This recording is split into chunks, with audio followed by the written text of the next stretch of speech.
Good afternoon, everyone. Today's webinar will be on the topic of images and using them in your website.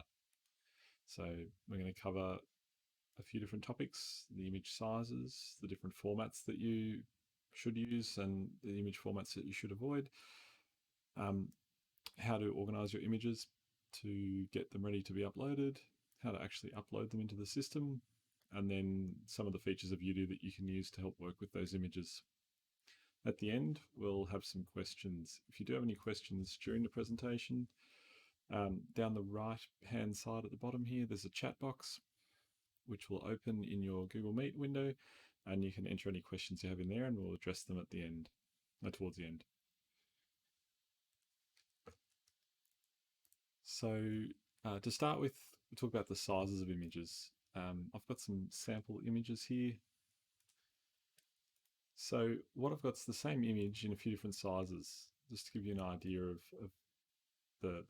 what we mean by that. So ideally for the web, you want an image around 2000 pixels wide if you're going to use it in a full screen manner across the width of the window.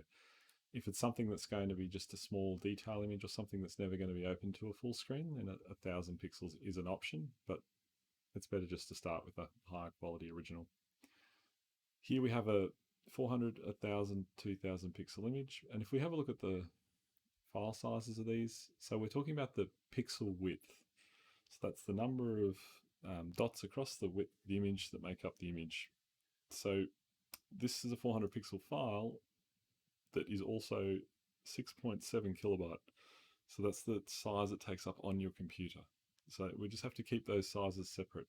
We don't really care too much about the size on the computer. We more care about the width of the image. So if we look at a 1000 pixel image, it's about 30 kilobyte. And if we look at a 2000, it's around 100 kilobyte, which are pretty typical. And here we have the original, which is at 3.6 megabyte or 3600 kilobyte. When we're looking at a 400 pixel image, 2 seconds. We can see here it's only quite small, like that's its natural size. If we then zoom this image in, then we start to have a loss of the quality of the image and it looks very grainy and pixelated. I don't know how well that's going to come through in the video, but if we start with a much higher resolution image, this one's so it's 1000 pixels across the width of the image. If we do zoom into that full screen, it's a little bit grainy, but you can probably get by with it. Whereas the 2000 pixel image will start off being, as you know, there's at least one pixel for each sort of dot on the screen of most devices. So you won't have much graininess. It'll be a much higher quality original image. So the other thing that you got to be aware of too is if we have a portrait image,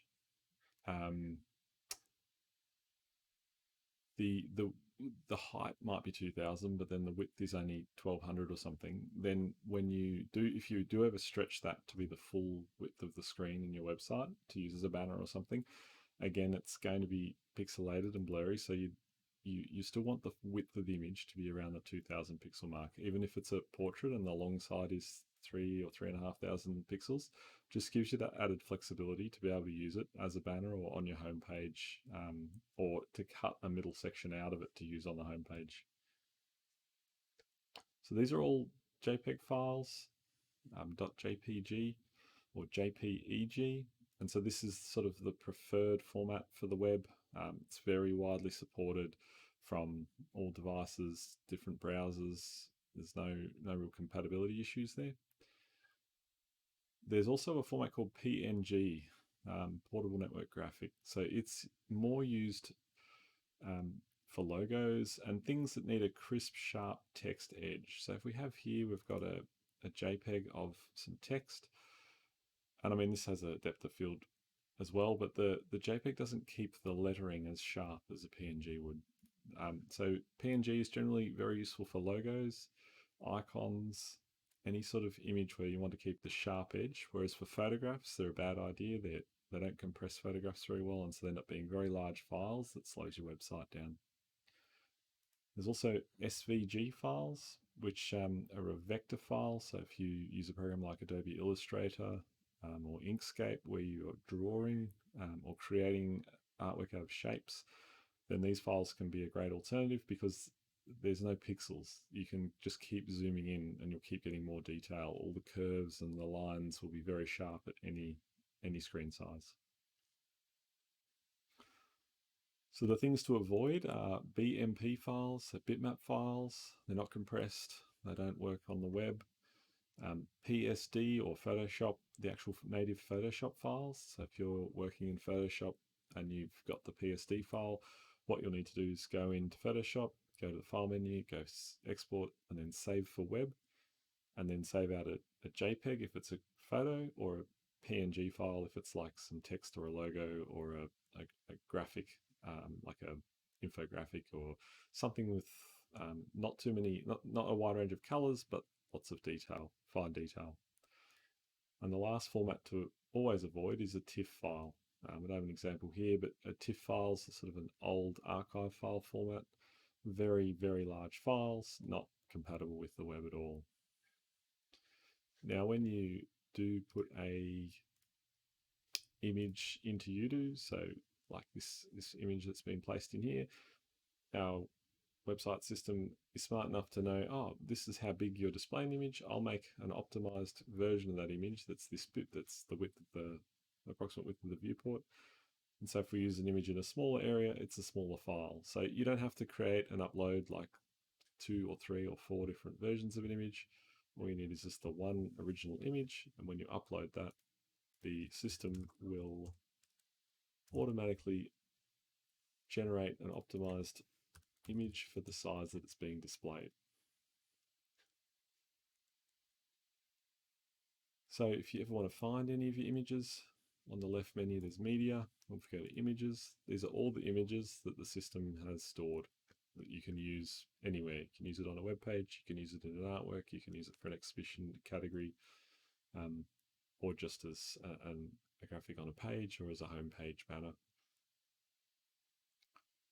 So the big thing with when you are getting ready and you've got a whole bunch of images and you're ready to put them up on your website is it's a great idea to name them. As much information in the name as possible so that when they do go into the media section, you don't have the problem like on this site where there's a bunch of stuff that's just numbers.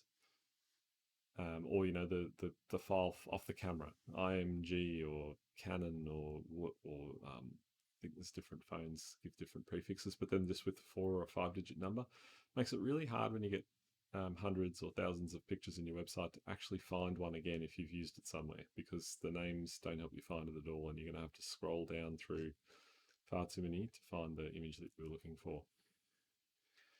So you can, it's best to include, if it's for an artwork, the name of the artwork, and if you've got multiple photos of that artwork, to also include like that this is the main, and then this is maybe a wall shot, or include that detail in the names of the files on your computer before you even get ready to upload them and add them to an artwork or a web page or wherever else they need to be used on your website. When you do this as well, it helps Google understand what that image is. So, this image is called ballet dancer. So when Google comes to visit your website, it's looking through your website, finds that image, then it can see, oh, this image is called ballet dancer. Okay, so if someone searches for ballet dancer, which is a very common search, but it'll help bring that image further up into the search listings, especially if people are doing Google Images searches. So it can be also good to include, if it is an artwork, that your name as the artist. So, if this was a photo that you took, might be ballet dancer by Chris Seifert or something along those lines. Being organized is just the key to making it really quick and easy to update and add images to your website. So there's a few different ways we can upload and add images to the website. So we can go to the website here and you'll see a green plus icon. You can click on that. It will then ask you, where is the file that you want to upload? If we go to down this webinar. So here we can choose an image. So we'll choose the text one and it will upload. Once it's uploaded, it will open up the image and let you see the name and adjust anything that needs to be adjusted. Occasionally, you'll upload an image, especially from mobile phones, and it won't be the correct orientation. And so in here, you can rotate it or flip it depending on what the problem was. Sometimes the front camera flips images on phones. Sometimes you take a landscape and it comes out as a portrait or vice versa. So you can adjust it in here. So if we say rotate it and flip it, and I've already forgotten what that image was called, font sample. So here we can search for in our media if we know the name of it. And so here we've rotated that image and it's flipped. So you can see the text, even though it's rotated, it's actually the wrong way as well. So we can correct that using the file rotation. If you wanted to then replace this image, say there's a revision of it where you fixed something or you've cropped it properly, you would use the replace file, update file section here inside the image. And then from there, you choose a new file to replace it with. And when you do that, it replaces this image everywhere that it's already used. So you don't need to remember, oh, this was on the home page and this was on the about page and it was also in an exhibition. I can just do this and it's fixed that image everywhere that it was used on the website. Now, when you're in your artworks, open up the sample artwork, scroll down to the preview area. And so here we can add additional images, or we can replace this image with a different one by removing this image and adding a new one. And again, we have a list of everything that's already been uploaded. I can also use the green plus button on the right here to upload a new image.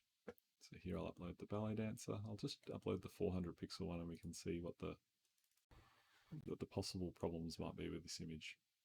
So now that's replaced that, it's uploaded it, we're ready to go. So we can go live. So what I will do is open up that. And so here it's not too bad. It's a little bit, I don't know if it's coming through on video very well, but it's a little bit grainy, but it's passable.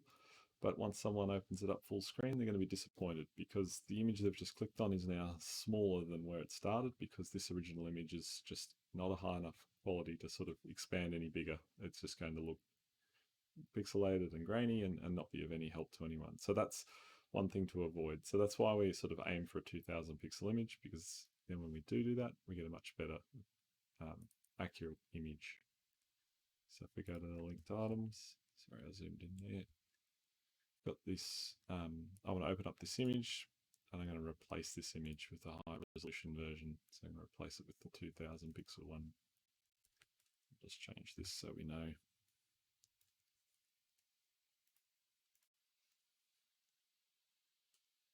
So now we can see the image dimensions on the actual image card. We can also see it in the list in the media section, what the image format is in its dimensions. I did forget to show people that. So you can quickly check, yeah, that uploaded the correct one. And now if we go back to this ballet dancer image on this artwork, straight away we can see it's a bit more detailed. And when we click on it, now we get a full screen view of it because it is actually big enough to expand. And so that also gives people a better experience when navigating your website. So some other ways we can use images, if we have the file browser open on Mac or PC, it works the same way. We can take an image, so use the original, and we can drag it. And if we drag it in this list, doesn't matter what's open at the moment, in this list, it will upload the image. And so the system is optimizing it, then it will upload it, and then once it's done, it'll open this image. Now, because this is an original, and we were saying that's a 3.5 megabyte file, so it's quite a large file, so the system will take a minute to try and figure out if it can get rid of some of that data without being visually obvious. And at some point, it'll be done. So that's another way of adding images. You can drag them into here. You can also, when editing an artwork, you can take an image from your computer and you can drag it straight into a gallery add button. So anywhere you see these add buttons to add an image, you can drag an image straight in there, and so that's uploaded that image. Now, because that image was already uploaded, the system has gone, oh, you're uploading the same image, and it doesn't use the file name to figure that out. It uses the actual image contents. So the image, like the actual image data. So it won't confuse a 400 pixel version for a 1000 pixel version, but it can tell you that I've seen this file before, and I'll just use that file. I won't upload a second copy. And that works everywhere as well. So that original image finally uploaded. And so this file is now 250 kilobyte instead of 3.5 megabyte. So the system's done some work to improve the, no, that's not the one.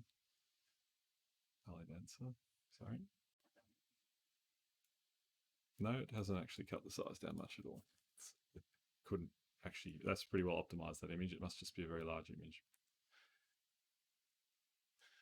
The another way you can use an image is if you're in a page, about page, and I want to place an image into this page. So I want to place an image just below that watch. I can drag the file from my computer. So I can put this picture straight in here and just, it'll insert it straight away. I can also click on this green plus, click on image, and then choose an image from this list. If the image is not in this list, and I'm like, I can't find it, it's not in the list, I can take this image and drop it in this box at the top. And that will upload it. And if it's, the system will look for it on the system, and if it finds it, it'll use the one that's already there. Another way of doing it is to press the green plus button, and then it'll ask you for the file. You choose the file, it'll upload the file, and insert an image. I think that covers the majority of the ways to do that. Now, when you do have an image in a page, you can then use a few features of the image block itself. So when the image block's highlighted orange, the tools here will change depending on what you want.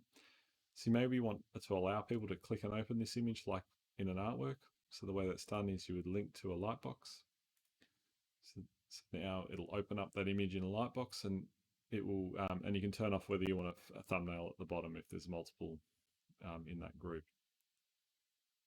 And also whether you want to show the image name of the image as a caption on the full screen lightbox view. Another thing you can do, so if we take this one, we can force the aspect of it, which will create a box for that image of a particular shape. So it's a ratio of the width to the height. So if we say 3:1, it's going to make sure that for every 1 unit of height, it's 3 units of width. So it gives you a long slice of one. And then we can use this plus shape icon in the middle to refocus the subject if it's cutting, the subject's head off or feet off, or not highlighting the area of the image that you would like to show. And then you have to save that position, and it'll remember that now. If you do a 3:1 cut, it'll remember to use that part of the image. This can be done differently for different screen sizes. So sometimes on a mobile, because the screen is narrower, it's more advantageous to have a taller image. And on a larger device like a tablet or a desktop, you could have a skinnier image. And I suppose the other, I don't want to go into any more detail than that, but I think that covers the basics. So if you do have an image on a home page and it is inside a slider, the slider itself can set the aspect ratio. Just means that all the images in the slider then will be the same size. And the reason you want to do that is if they're different heights or by default widths which stretch out to different heights, then the slider will jump, and it can be very confusing for people, especially if they're trying to read text or information below the slider and it's all jumping up and down while they're trying to read, while the slides are changing, while they're trying to read further down on the website, or even just in general, just the jarring motion of having the different height things go onto the site. So if I did want to replace this image, I can, instead of deleting the image out of the slider, I can just leave this image in the slider and click change image. And again, same dialog. I can scroll down and find an image. I can press plus to upload an image, or I can drag an image into this dotted area at the top of the screen, and it will change the image to that image. If I place this image in here, straight away it's changed. And then again, if I want to position this to be in a better position because this slider has a particular shape to it, then I can drag the plus in the middle.